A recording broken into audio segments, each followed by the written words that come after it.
It was great during the break to meet so many of you who have come from distances far away to be with us here today. And I think that's the whole spirit of this event today, is to share stories and to learn from one another. I can speak from experience that being director sounds more glamorous than the harsh reality of keeping the doors open, the lights and air conditioning operating, duly filing on time all of the written reports required by Washington, and those increase geometrically, and trying to keep a steady stream of feet through the front door. Most of you know the three individuals seated on the stage today. John Fawcett literally began as a laborer building this facility and worked his way up to becoming Deputy Assistant Archivist for the entire Presidential Libraries Division at NARA, and actually even before the National Archives was separate. He worked for it when it was part of the General Service Administration. And he did several stints as acting director at the Hoover. Richard Norton Smith was director from 1988 to 93, is that correct? Yeah, actually October of 87. 87, okay. And then Tim Walch served as deputy director under Smith, and then was appointed director after Smith's departure, and served until his retirement in 2011. All are great friends, and have made this institution what it is today, which is really considered one of the finest of the presidential libraries in the system. John, let's start with you, because your family actually are one of the founding families in the community that helped create the site. So you want to start from there, and then your many jobs. This may take longer than you really want. When Pat Wildenberg talked about being a jack of all trades, I think I can line up behind him and tell. For instance, I actually did work at the sales desk for a couple of years. But the history starts as a child, because as long as I can remember, my father, Floyd Fawcett, was involved in the Hoover site. He, and as a consequence, I would hear about what was going on at the Hoover Library from the time I can remember. He was one of the people at the groundbreaking in '59. I have a vague memory of watching him do it. I remember he was very proud at being asked to participate in that. My career started in 1962, several months before the library opened. And as a laborer, I did anything that was asked. In fact, if some of you remember all of the awards and honorary degrees, the gallery where all of those, I hung all of those.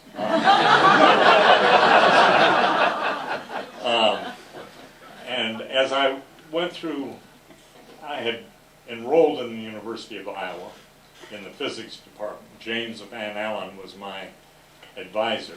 But it truly was that experience of meeting President Hoover and President Truman, that dedication day in August of '62, that made me rethink what I wanted to do with my life. Ultimately, I changed my major to history and worked toward becoming an archivist. My career, I worked at the Hoover Library from '62 to '67, in the National Archives from '67 until I was drafted in '68. But even though I was at 11B1, which is light arm specialist infantry, and remember this is right after the Tet Offensive, everyone who could walk was going into the infantry.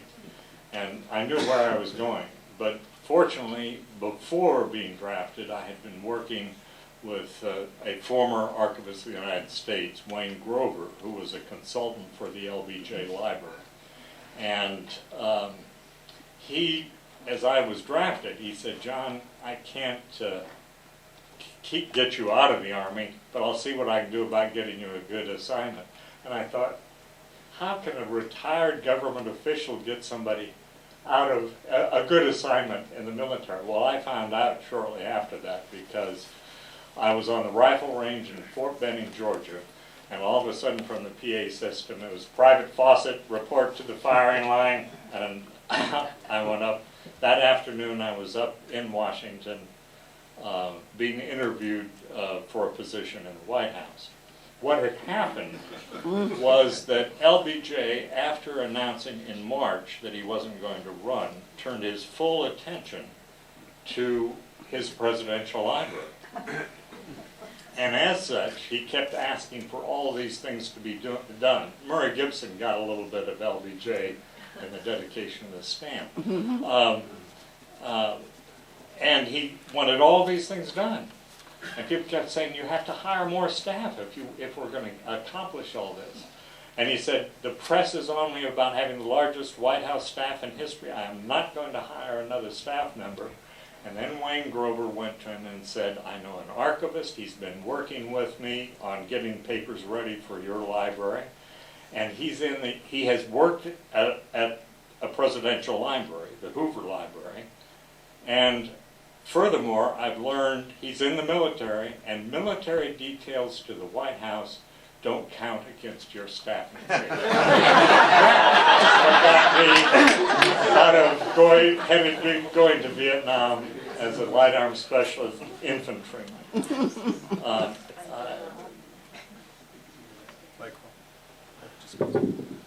Would you tell them the story about Bill Peterson driving out to your dad's farm and you were digging post holes? Bill Anderson. Bill Anderson. Yeah. I got the Anderson-Peterson thing wrong. I'm already in trouble. I remember this. Now, Dad always told this story a little differently than I remember it. But I can tell you, as I remember it.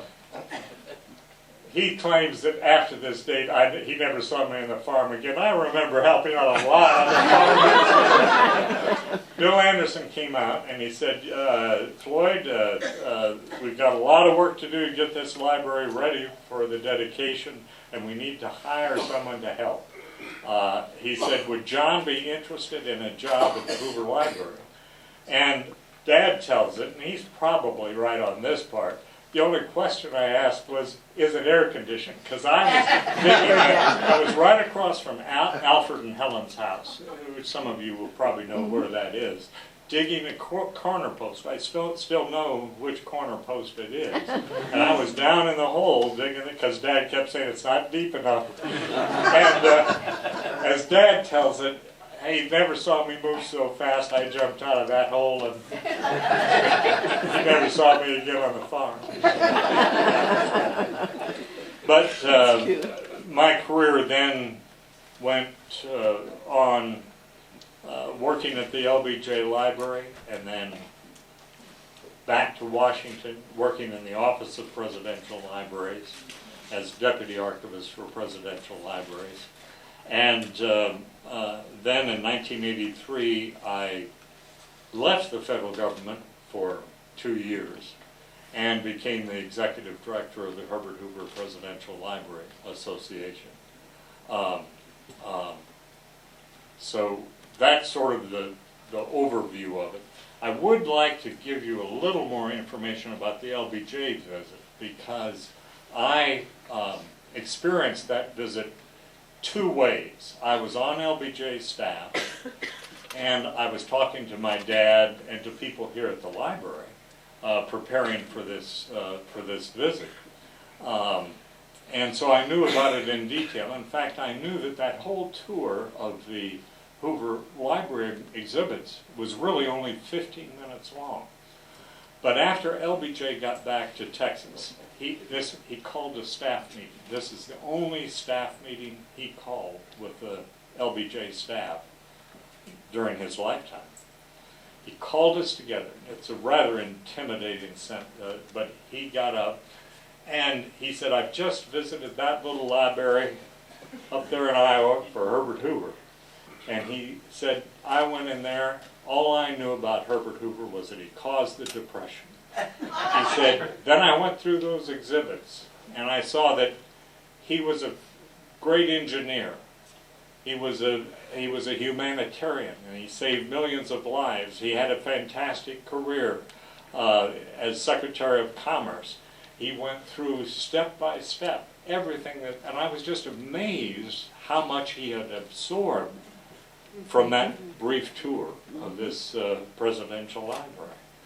And he said, and when I left that library, he said, I realized that Herbert Hoover was a great man.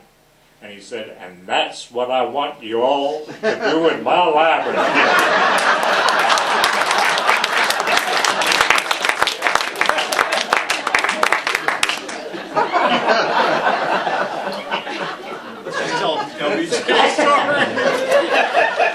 Yeah, I do have, and I told Dwight, I have an LBJ Clark Mullenhoff intersection, which I need to share with Dwight, but it's probably not time to tell it in public yet.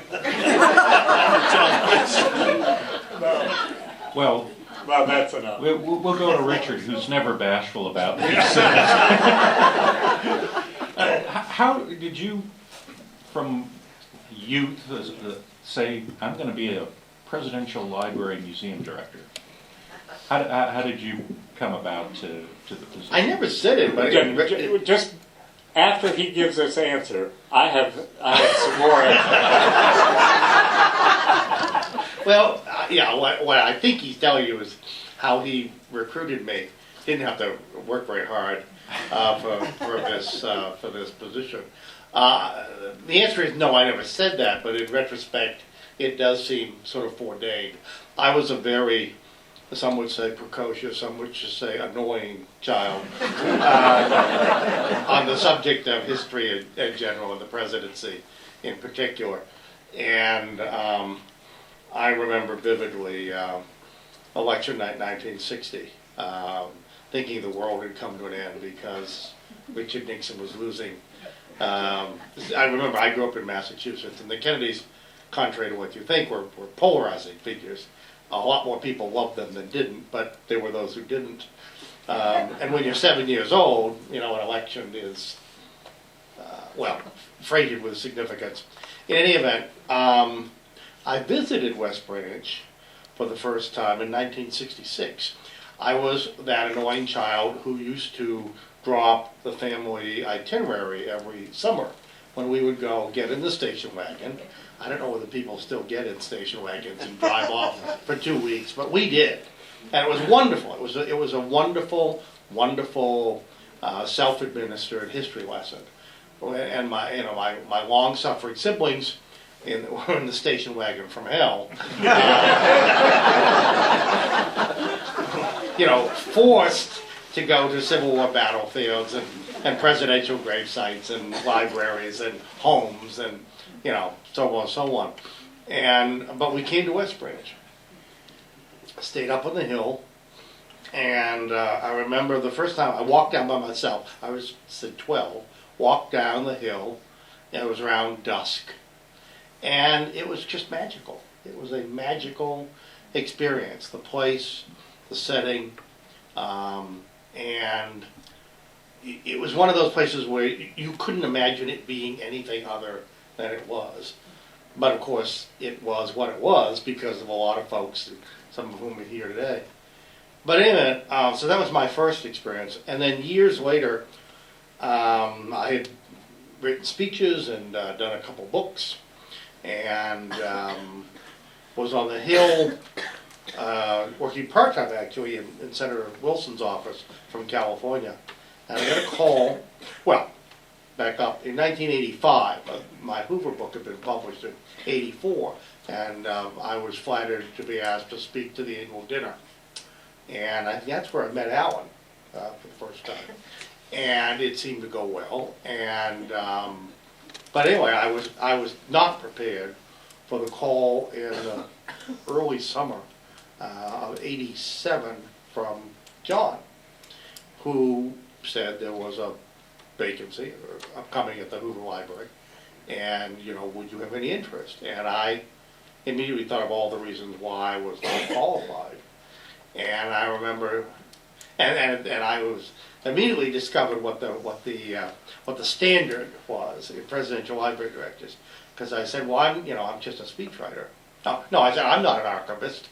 And he said, Harry Middleton's not an archivist. Now, Harry Middleton was the director, the path-breaking director at the Johnson Library, who had been a White House speechwriter, and who had gone on to make history, really, in a lot of ways, change the path that presidential libraries were on, and make them much more open to a much wider audience. And so I said, well, I wasn't an archivist. He said, Harry Middleton's an archivist. I said, well, I'm just a speechwriter. And he said, Harry Middleton was the speechwriter. And I said, John, I don't even drive. And he said, well, Harry Middleton doesn't drive. So and Harry Middleton, at the time, was considered the best presidential library director in the system. Well, anyway, so the criteria basically for this job was, the more you're like Harry Middleton. So the Lyndon Johnson connection kept on reverberating in some ways. So anyway, I remember vividly thinking, what an incredible opportunity. I didn't hesitate a moment.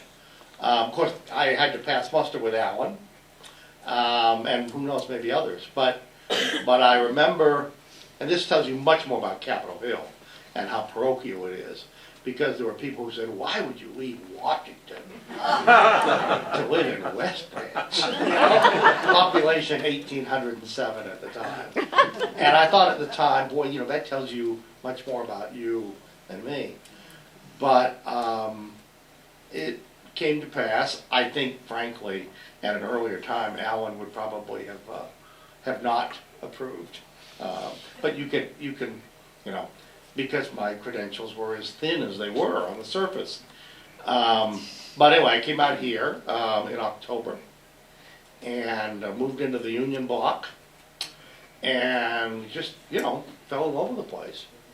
And, anyway, that's how I came to be here. Let me just embellish a little more of that. I was aware of Richard's book on Hoover, and that in itself is a pretty good qualification. But more importantly, Don Massey, who is an association trustee, had called me and said, you really need to look at Richard Norton Smith for this job. And he did a pretty good sales pitch. So Richard, I have to give him a lot of credit for Don Massey with the foresight of making that recommendation. Now you know who to blame. So, Tim, you've also had a very extensive and varied career within the National Archives. Checkered is the word.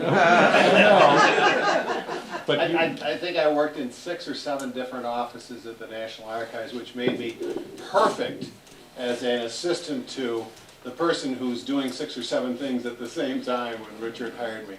I had started at the National Archives in 1979 in the National Historical Publications and Records Commission, which is their foundation arm. I moved over to Budget and Finance.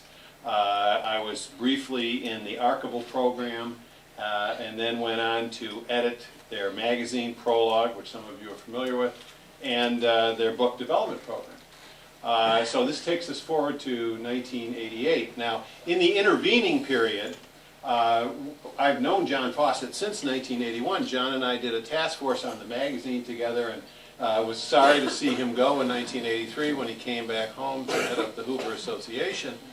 But the idea, I think, was at the time that John was going to eventually be the director of the Hoover Library. Local boy comes home. Well, there are, of course, other events that intercede, and eventually John becomes head of presidential libraries. That's when John, as head of presidential libraries, is looking for a new director. Don Massey says, look at Richard Norton Smith. Richard Norton Smith gets hired. John says, well, you're going to need an assistant director. Perhaps he's covering his bets at that point. So they settled on this dour Irish Catholic from Detroit who they figured could sort of tether Richard a little bit from time to time. And actually we hit it off pretty well. We had lunch together at a restaurant at the old post office where we talked about the Pope Pius. Pope Pius the 12th. Great popes I've known and loved. I'm not even Catholic. No, he knows far more And I'm about a better Pope Pius. Catholic than he is, or at least a more traditional. He's a better Roman Catholic. That's right. More Roman than Catholic. We debated the comparative virtues of Pius the 12th versus John the 23rd.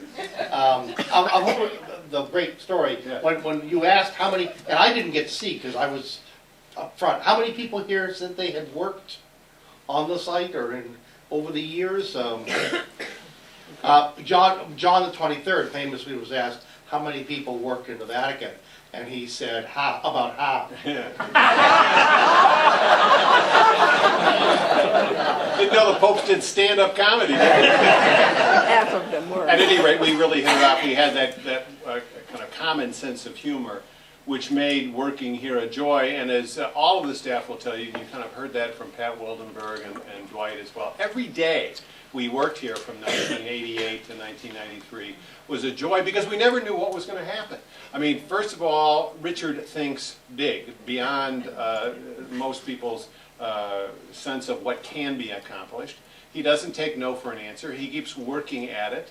And we accomplished incredible things in that short period of time. I think one of the saddest days of my life is when he walked into my office and said, I'm going to the Reagan Library. It's now one of the saddest days.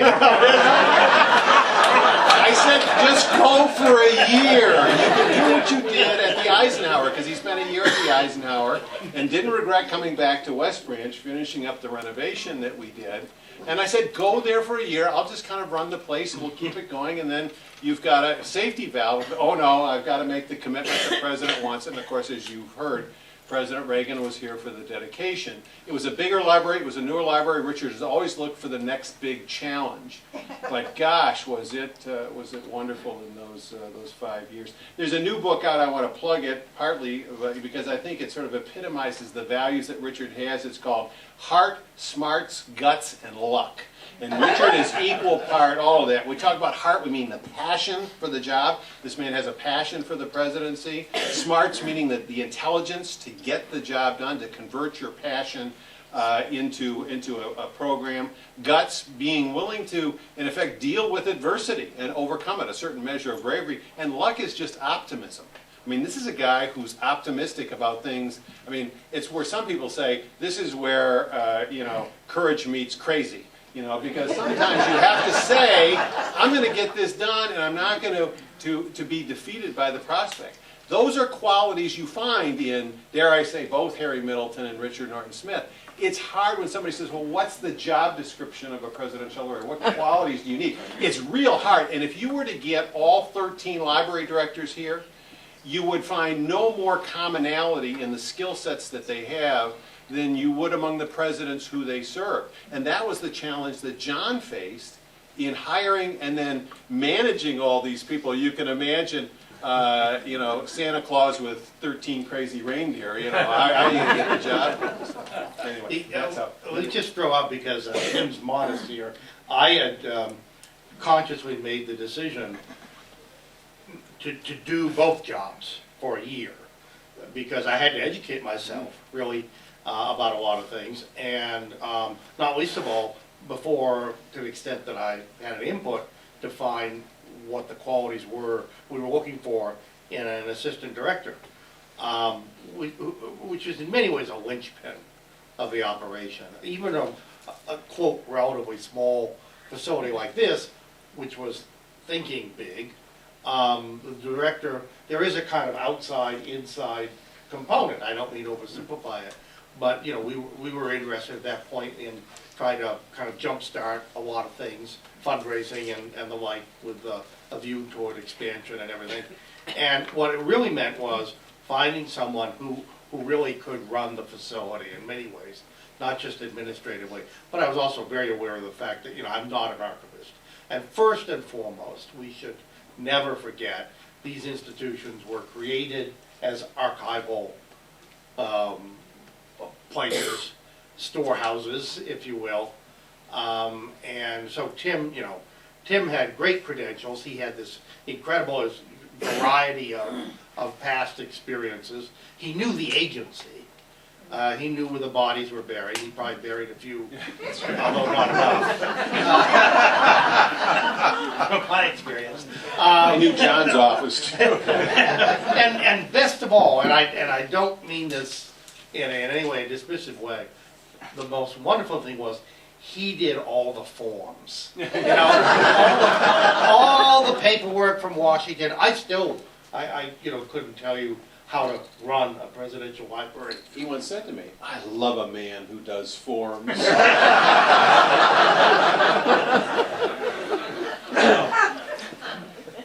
It was a good team. We played to each other's strengths and covered for each other's weaknesses. Let me just add one more credit here. Claudine Weir, who was the deputy archivist at the time, and still very close to me, I went to her and I said, Richard is going to need an assistant director. Never mind what Richard was saying. Who can we get? And Claudine, the first one she suggested was Tim, because primarily I think she liked the breadth of experience, budget, the prologue, the broad range of archives functions. You knew them. Mm-hmm.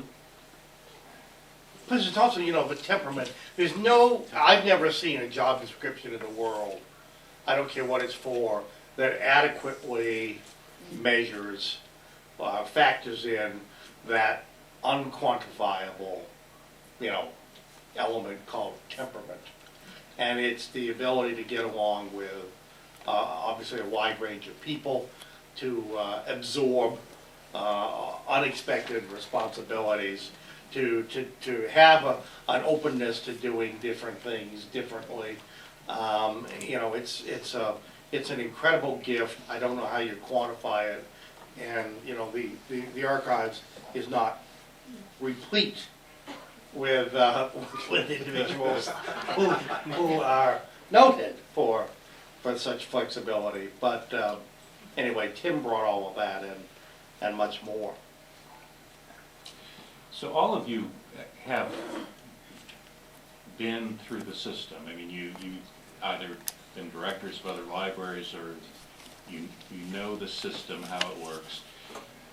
What do you think is unique about the Hoover? What separates the Hoover from the other libraries? And what did you do during your tenure to kind of help advance that sense of uniqueness of kind of making the Hoover a special place?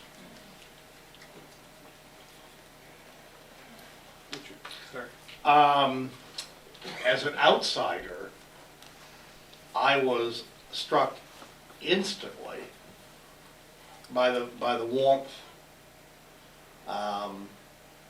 the acceptance.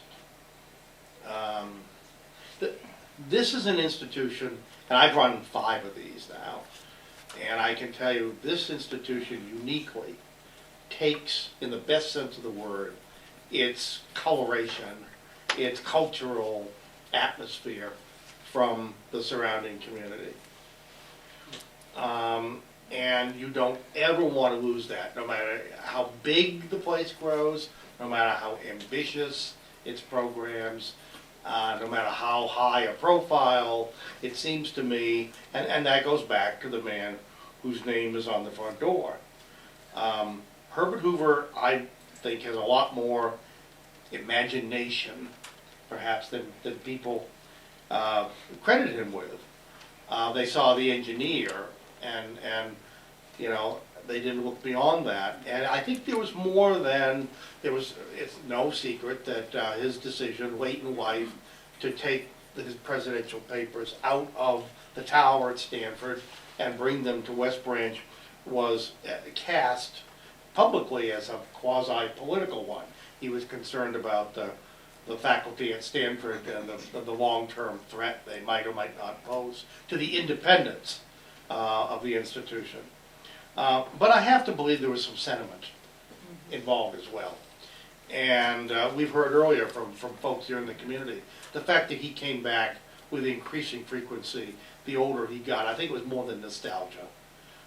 When he defined America, when he defined its generosity and what it felt like every time he came back to America from overseas, I think there was West Branch, in his mind. I don't think that's fanciful or far-fetched.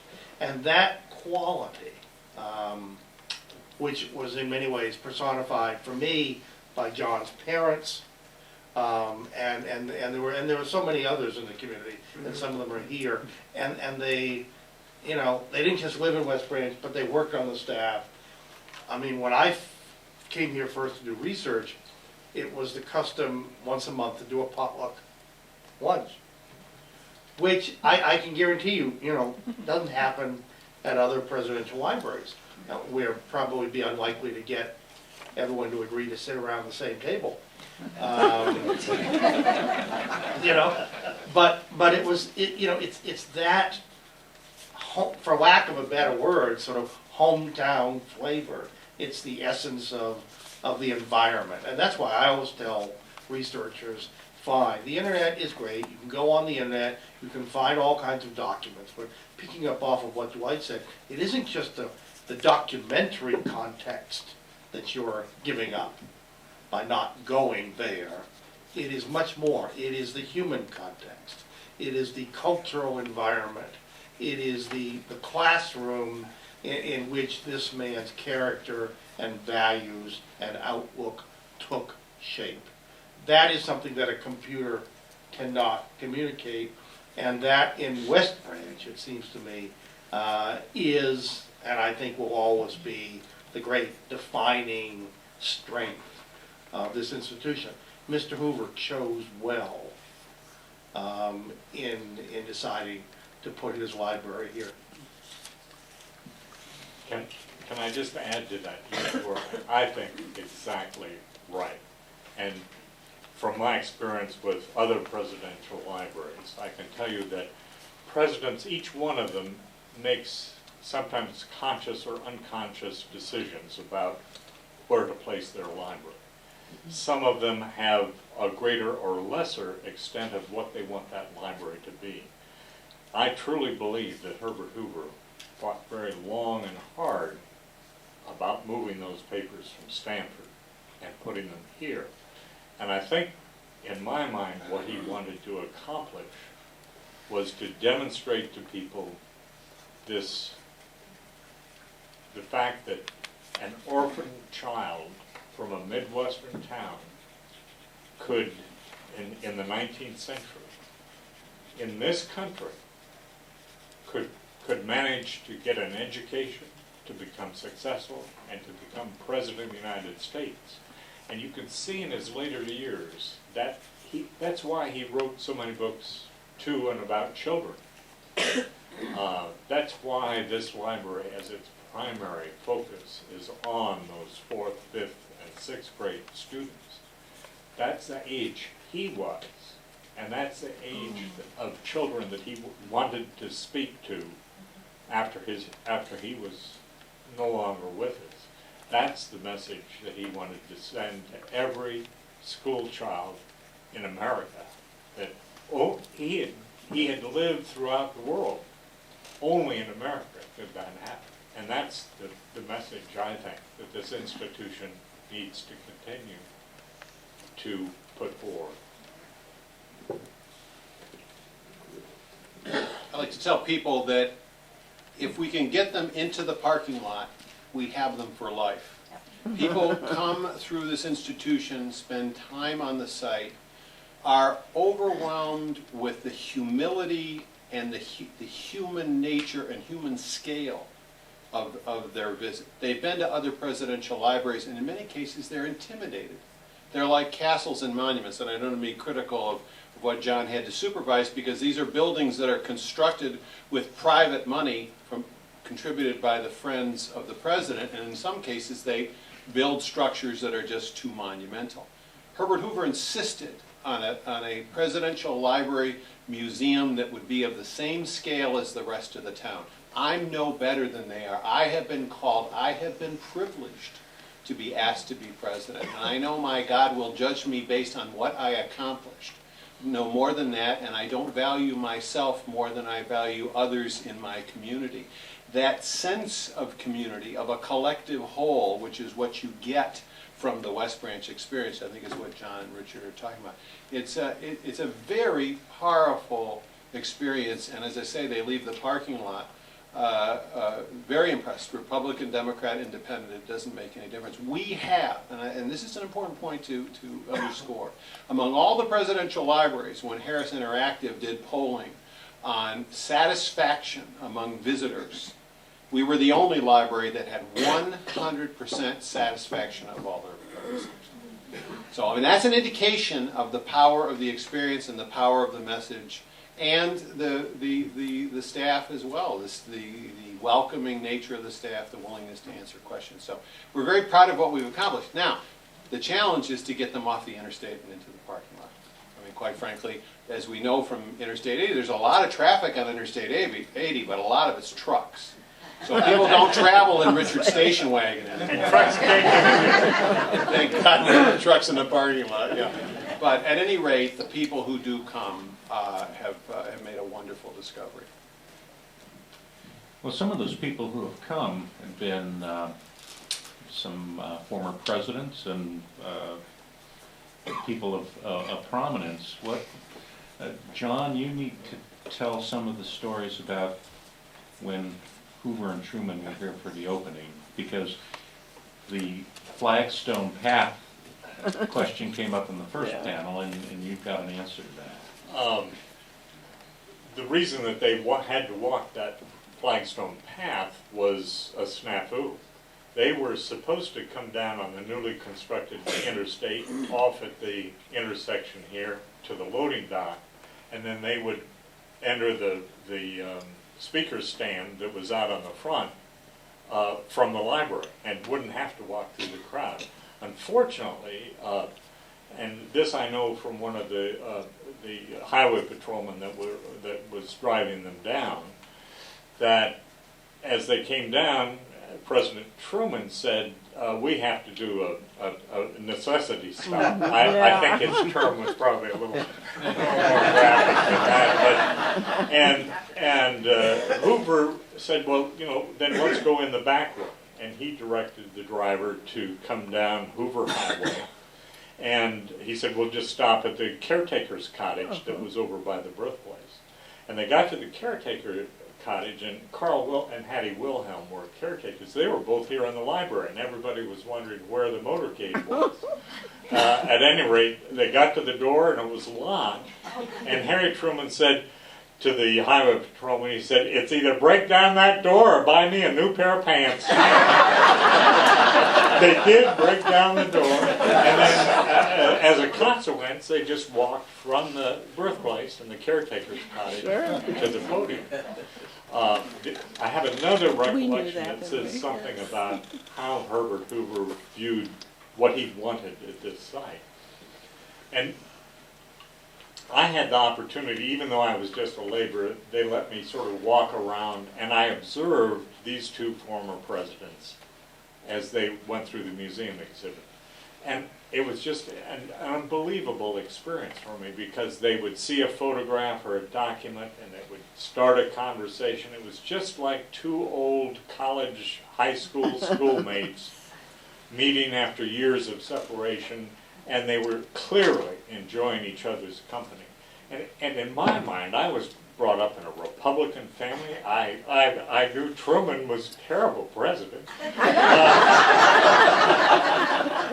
And yet here, Herbert Hoover and Harry Truman were obviously close friends, and they got all the way through the exhibit. And President Truman turned to to President Hoover, and he said, "Mr. President," and that's how they addressed each other.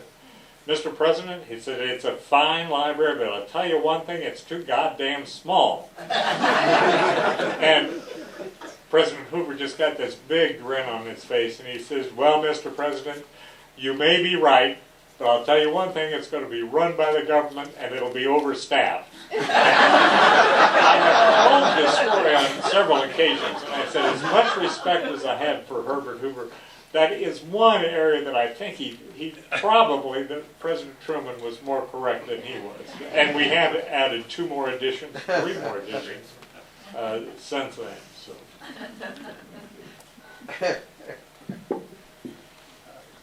We talk about presidential visits, and I want to make mention of one vice presidential visit, which of course was Dan Quayle, who came here, I think, in 1991, thanks to Richard. Richard had done some speeches for Mrs. Quayle and I think also for the vice president at the time. It's a big difference between having a former president come, or first lady, former first lady, and a sitting vice president, because of course that brings national security issues and Secret Service and so forth. Well, at the time, you may recall, we were renovating the building, and the guys were using rivet guns, which of course use gunpowder. And so the gunpowder sniffing dogs were going absolutely berserk because I think they thought they were in the middle of a firefight, and they decided it just wasn't going to work. So, but nevertheless, we made it work in terms of the visitation. We had the vice president out at the gravesite. It was a unique experience to have a sitting president, or sitting vice president in that case, come out to the library. But it is also a mark of pride for this community that as many former vice presidents, or excuse me, former presidents and former first ladies have been here. Because in addition to President Truman and President Hoover, of course, we had presidents, well, future president at the time, Richard Nixon, and former President Dwight Eisenhower. Of course, some of you were here for the Gerald Ford conference on the role of former presidents, which we had. I mean, it was a remarkable achievement. And again, this is where Richard's work, not only as a speechwriter, but as an historian, attracted scholars that I don't think we could attract even if we could pay them their normal fee. Some of you know David McCullough, he was here, Stephen Ambrose. We had journalists like Roger Mudd and Helen Thomas and so many others, which in bringing it to a small community this size was a remarkable achievement. So there's hardly a person who comes through the library who's been here before who won't tell you, oh, I was here when Gerald Ford was here, or I was here when Ronald Reagan was here. Mm-hmm. Or I was here, of course, as John suggests, or I guess it was the other panel, suggested when they buried Herbert Hoover, when they dedicated the library. One just quick funny story about Ronald Reagan was he was here because I was kind of the stage manager at the time, trying to make things work. And you may recall, of course, Herbert Hoover fed people of many nations, and one of the things that we were doing, of course, is we were carrying in the flags of all the nations where Herbert Hoover fed people. And we got Boys and Girl Scouts to do this. Well, as typical is the case, that August day, I think it was August 8th, it was very, very hot, and things got slowed down. Well, we finally got the parade of nations going. And the Boy Scouts happened to be the ones, be the flag bearers in the sun. The Girl Scouts were in the shade. Well, slowly, as events proceeded, one Eastern European nation after another began to fall as the Boy Scouts keeled over. And so we retired Eastern Europe pretty quickly. Girl Scouts stayed cool, but I remember, be sure to be careful about heat and all of that. Yeah. So it was, at any rate, it's always a big event. I guess I owe President Hoover another debit, because it really was that visit in October of 1989. I had met President Ford before. I tell the story, I had actually introduced him as vice president in front of the Harvard Republican Club just a few weeks before he became president. I remember saying, you know, it was an interesting experience on both sides, process of discovery. We were surprised, frankly, that Richard Nixon's vice president would venture into enemy territory like that. And he no doubt was surprised that there were enough Republicans at Harvard to form a club.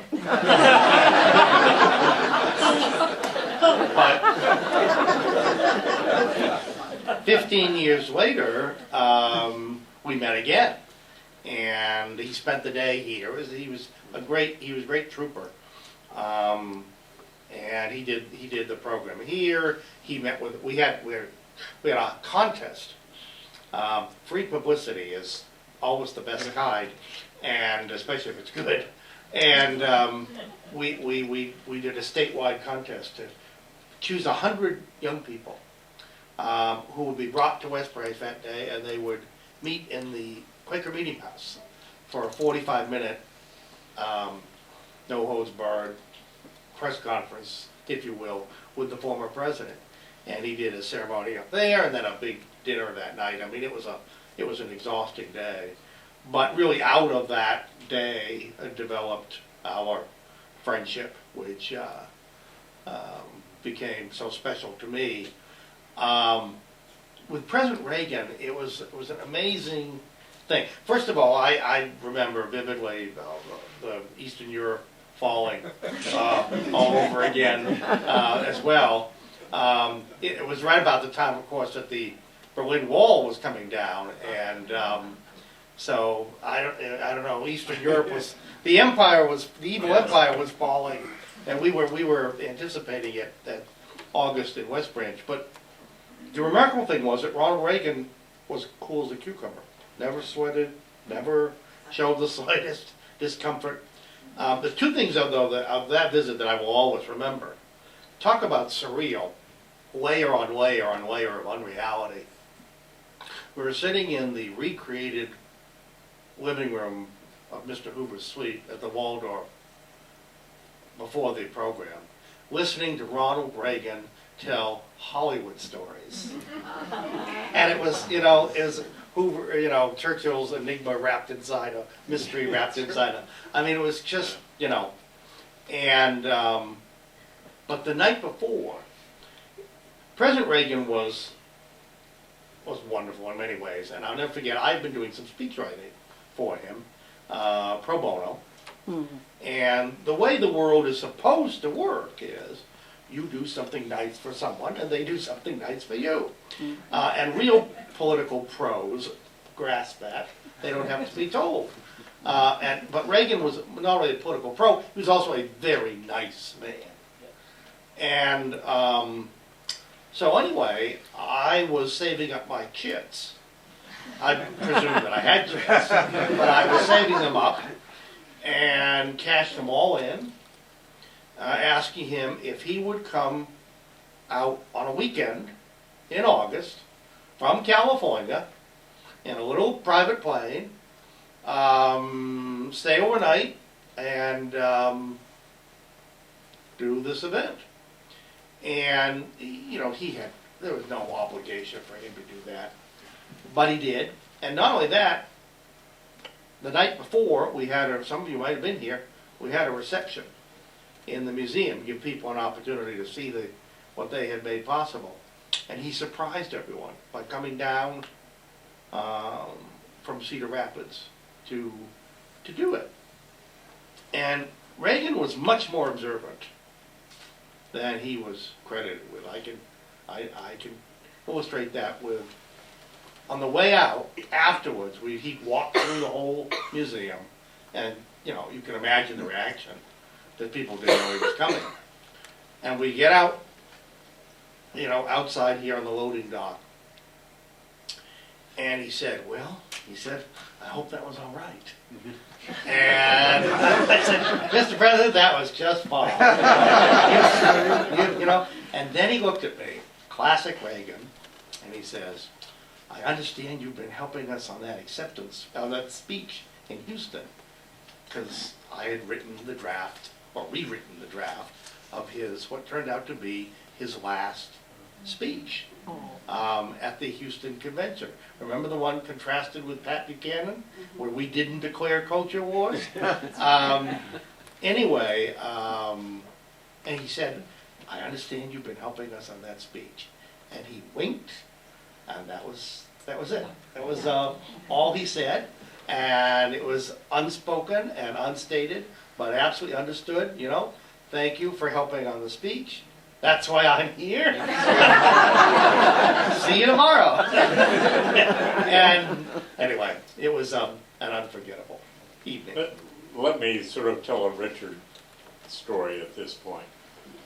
I remember, this is prior to Reagan coming out, and I understand what I'm going to tell you now better than I did at the time. I was out here, I was Richard's boss, and I forget what the occasion was, and I went in to see Richard. He was sitting in a typewriter typing, and he had his earphones on, listening probably to what, the Radio Free Nicaragua, is that what you're calling it? And we started carrying on a conversation. He didn't stop typing, he didn't take his earphones off, but we carried on a conversation. I said, well, what are you doing that you can do? I've never seen multitasking like this. He says, oh, it's just a presidential speech. I said, I don't know that it was a Reagan presidential speech, but, and he says, once you've written one, you can just do it sort of automatically.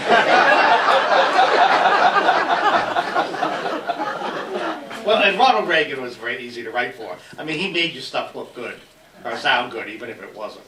You know, so we were a good team. Well, and one of the interesting things about President Reagan, of course, is I'm sure you know when you see him behind a podium, it looks as if it's effortless, but he actually has a very structured way of giving his speeches. And although we had a podium, we had to build a little riser because he has a very specific instruction on how far it would be from his eyes, and he would have note cards, and we had to create a riser device where we slipped the note cards in for him to read at the time. So you learn that behind the podium there's another story going on at the same time. I'm not sure I know that story. I was watching Europe fall. Well, I was sitting on the podium. Oh, behind you. That's right. He saw that. Yes. And I wasn't there. I don't know whether you'd shown me the speech. At some point, it was just a little disconnect. And I was watching President Reagan, and he gave his speeches from 5x7 cards, and it was apparent. And he would take one out every time, and in that terribly hot day, 2 cards had stuck together. Yeah. And he continued to give his speech, but I saw him. He went through the other cards, pulled out the one that he had not given. And then, like 2 cards later, he said, as I was saying earlier, and then went back and reinserted the card that he'd left out. For those people who say when Ronald Reagan was president, he had Alzheimer's, to watch someone do that on a podium. Now, he's a pro, but I just challenge any other public speaker to deal with that kind of situation with that much aplomb. So all of you have been involved with exhibits, and wondering which ones stick out in your minds as being your favorite. They may have also been the favorite in terms of the public and attendance, or they may not have, but Tim. I just have to say this because, of course, when I came to interview for the job, they had a little exhibit on Australia, but Richard said, oh, we're going to replace all this. We're going to do an exhibit on the presidency. It's really going to be successful. I thought, oh, come on. By April, how could you possibly get this done? Well, this became the exhibit known as 39 Men. For those of you who are here, standing outside in long lines as 100,000 people are trying to come through a little 4,000 foot. Carrie J's got the button. Carrie J. Hahn is here. In fact, his mom's quilt, I think, was in the exhibit. Yes, that's correct. At any rate, of all the exhibits we've done, in many ways that first one, which was unprecedented and unparalleled, was certainly the most popular with the public. And as Richard can tell you, he always had his finger on the pulse of what the public enjoyed, because that was followed up with Over There, which is, of course, that incredible trench. People still come and ask, where's the trench? You know, well, we sold it, you know. People feel cheated, you know, the trench. Of course, there's also people who come and haven't been here for maybe 45 years and still want to see every flour sack. You have to explain that you can't put out every flour sack. But really, that 39 Men exhibit jump-started this presidential institution and gave us a momentum through construction. And then, of course, the challenge is always, because the public can be a little mercurial, well, what are you going to do next year? What are you going to do next year? And that's where the public comes involved, raising money to do these incredible exhibits. Rich had more experience with more libraries doing more exhibits. So you might. Well, no, I think that 39 Men was critical in a number of ways. And the externals are fairly easily measured. In a lot of ways, I thought the biggest, most lasting value of it was internal, because, you know, I wanted people in this place to know what they could do, and I wanted the general public to know what they did, and not least of all, frankly, I wanted the trustees to appreciate what together we could accomplish. And the gift shop quintupled sales, which didn't hurt, because we're also a business.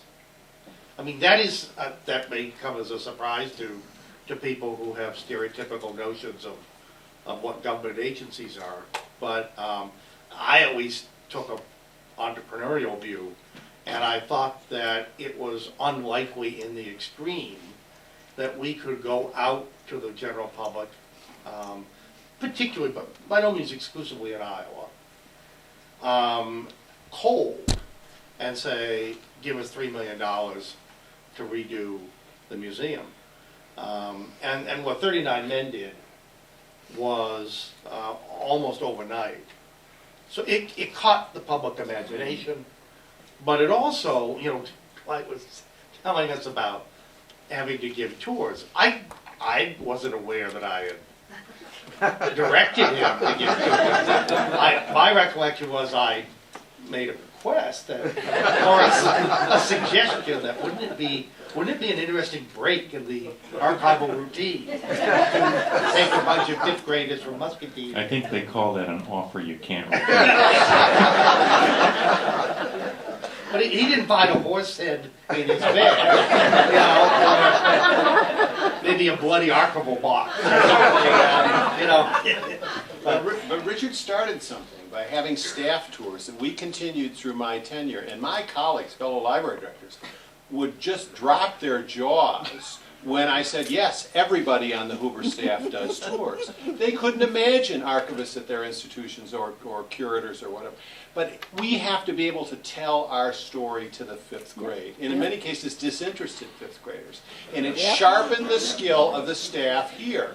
You've got to be passionate, you've got to express yourself, and you've got to do it in a way that can be understood by America's youth, because that's the population that's going to grow up and support this institution. So I think it was a wonderful long-term legacy that starts with 39 Men, in part out of necessity, because we had so many requests for tours, and it was the only way we could keep people moving through the institution, because they would come and they would dawdle, as they say. And you have to remember, I mean, the backdrop to this was, this was an institution that was, quote, mature. No one knew exactly what that meant in the presidential library system, except that, well, you know, they've collected the bulk, they've collected the papers, they've processed the bulk of the papers. We didn't really at that point know much about the internet and all the possibilities it would offer. But thinking in sort of linear terms, you know, this was an institution that was soon to be 30 years old.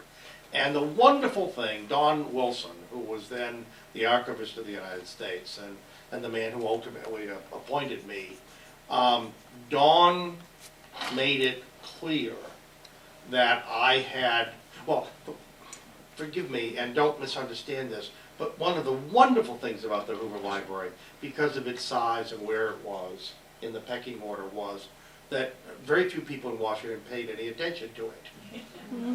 Which was Ran wonderful. automatically. Which was wonderful because you could break all the rules and some China in the process, although not the blue and white. But you and Dawn looked at this as an experimental, well, looked upon me as an experiment, but certainly looked upon this. And the wonderful thing was I had no idea when I arrived here of all the things that, you know, we weren't supposed to be able to do. I just assumed that of course we could do this and this and this. And the staff, to their eternal credit, were more than willing to enter into the spirit of the occasion.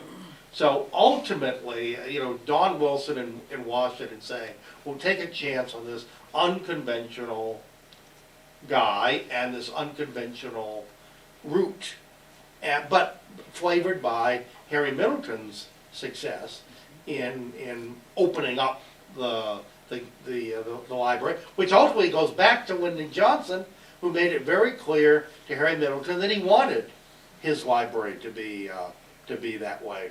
Tell a wonderful story about LBJ and the first conference. They were going to do an education in the papers. Harry tells the story about Edith Green and opening the papers, and Harry's trying to protect LBJ from himself. I don't know that I can tell it that well. I know the Edith Green document, and I know. Well, but you tell the story. Well, Johnson wanted to have. He wanted his library to be contemporary. He didn't want it to be just an archival warehouse. And so they started doing big conferences on hot topics. In fact, one of the most moving things I've ever seen was his last public appearance, just a few weeks before he died, where he surprised everyone by showing up on a wintry day at a civil rights conference, popping nitroglycerin pills as he slowly climbed to the stage to speak. But anyway, before he had made it very clear to Harry that he wanted a contemporary component to his library. And that was fine, theoretically, but Harry was the guy who would have to, in effect, take the heat. I mean, by opening papers, there's a reason you don't open papers right away. That's a very good reason. If you're concerned about people's feelings, and especially if you're someone like LBJ, who was known to label individuals, if not to their face, then certainly behind their back. And so anyway, Harry, you know, they want to do a big conference on education. Harry said, well, that's fine, Mr. President, you know, but, you know, there might be a good reason not to open some of these papers. And he said, what's that? And he goes on trying to find the words to convey to the president that perhaps he might be embarrassed by some things that are in it. And he said, oh, hell, what do you mean? And he took, you know, who are you talking about? So he had a reference, a particularly scurrilous reference, to a congresswoman from Oregon named Edith Green. And LBJ says, oh, hell, Edith's heard worse than that. What else have you got? And anyway, the story unfolds. It was a little worse. But remember, it's too good to ruin the quote. But something I can't remember it exactly. Johnson finally, you know, this goes on, and you know, Johnson says, listen, Harry, you know what's going to happen. We'll have this conference, and you call me up, and you say, well, Mr. President, you know, maybe we shouldn't do this, because you always call me Mr. President, you're always very respectful, and, you know, and I'll tell you why we should do it. And eventually, you know what? Here's what we're going to do. We're going to go out, we're going to sit on that nice hill in front of the library, and I'm going to say, Harry, one of us is full of shit, and and it's not me. And end of argument. End of reasoned discourse. I never had a conversation with a president that ended like that. Okay, we're going to need to wrap it up. So, any final thoughts or comments about what you see in terms of the future, not, well, for the Hoover, in terms of what are going to be the challenges and opportunities in the next 50 years? I think the biggest challenge may be dealing with the bureaucracy. I mean, this institution has been very fortunate over the years in, even with the bureaucracy that existed in the past, through individual effort and circumstances, as you pointed out, has escaped a good deal of the bureaucratic unreasonableness. I just maybe fear that that may no longer be the case, as the National Archives, which when it separated from GSA, was able to establish a very small, concise bureaucratic structure, which seems now to be growing. I would be concerned about that. The other one is our continual problem. This is a very complex organizational relationship between the National Park Service, the National Archives, the Library Association, the city, and several other groups who are involved in this collaborative effort. You can only move ahead when someone is able to take the lead and bring all of those elements together. That's the trick. And that magic is struck several times, many times in the history of this institution, but not always. And I always tell the story, when I became executive director of the Hoover Library Association, my predecessor, the director of the library, and the superintendent of the park, none of them would speak to one another, never meet with one another, wouldn't even speak. They only communicated in writing. That hopefully we improved, but maybe not totally until Richard and Tim were here. One thing I suppose I learned in my time as director, and it would be the advice I would give to the newer presidential libraries as they come online. When this library was established, I think the expectation was that the government was going to cover all the costs and expenses related to operating this library. There was no anticipation that there was going to be an education program, as ambitious as it is, or an elaborate exhibit program, or an internet, for example, because that's not paid for by the government. There are increasing numbers of programs and activities, programs that you enjoy, that you see as fundamental to presidential libraries, that are paid for with private funds. And just like the University of Iowa is out there beating the drum constantly to try to increase its endowment, presidential libraries, which are government institutions, have to have their own foundations. The Ronald Reagan Library, for example, was recently successful in raising $100 million for his 100th anniversary of his 100th anniversary of his birth. And so they have a sizable endowment. I know the LBJ Library has a sizable endowment thanks to the LBJ family. We do not. None of the older libraries do. In fact, it's common with cultural institutions across the board in this country.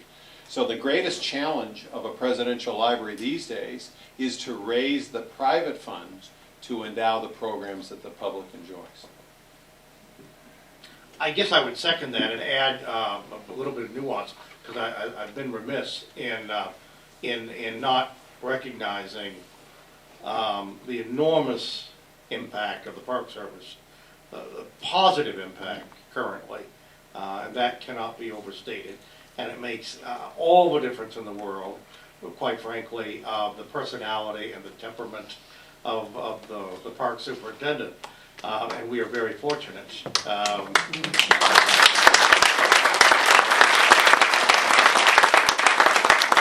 have not always been so fortunate, and without naming names, let's just say I spent the first year here, and actually it was valuable learning, because as they say, you learn much more in adversity than from success. But it was certainly a period of some adversity.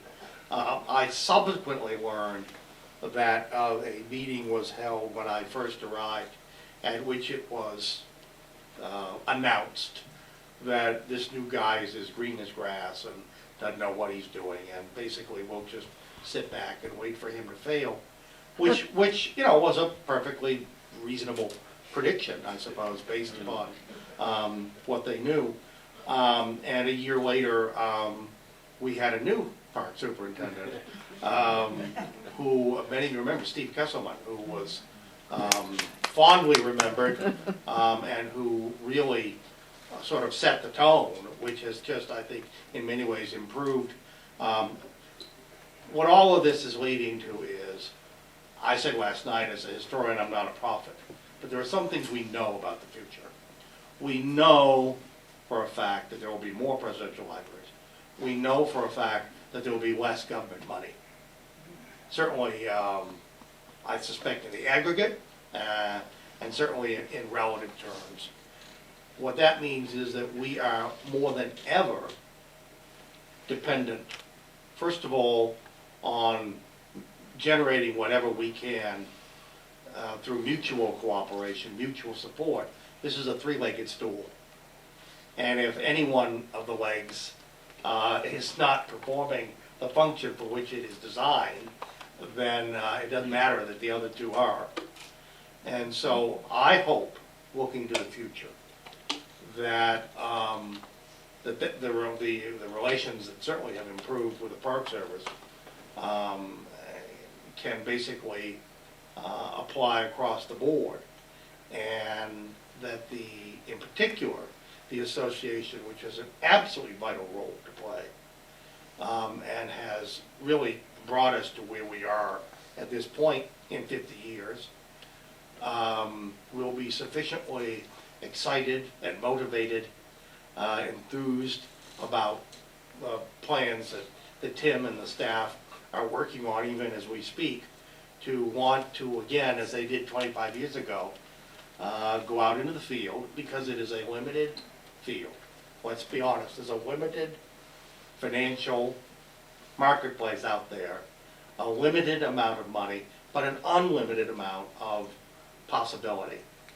And so I look forward to seeing all of that develop, maybe history repeating itself in the best sense of the word, and at the same time, as I said earlier, retaining what it is that makes this place so special and such a true extension of Mr. Hoover's original vision.